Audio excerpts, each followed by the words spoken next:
بر سنگ گوری تازه نامی هست،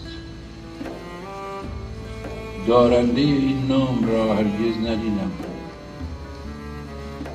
اینجا میان سوگواران آشنایانند و خویشانند و مردمانی هم که چون من دارنده این نام را هرگز ندیدند و نمی‌دانند. اما هر کس که اینجا هست با خشم و فریادی گره در مشت می‌داند که او را بر گرد گور تازه جمعی سوگواران است. دیگر کسی اینجا نمی‌پرسد این خفته در خاک از کجا و از کدامان است. می‌دانند او فرزند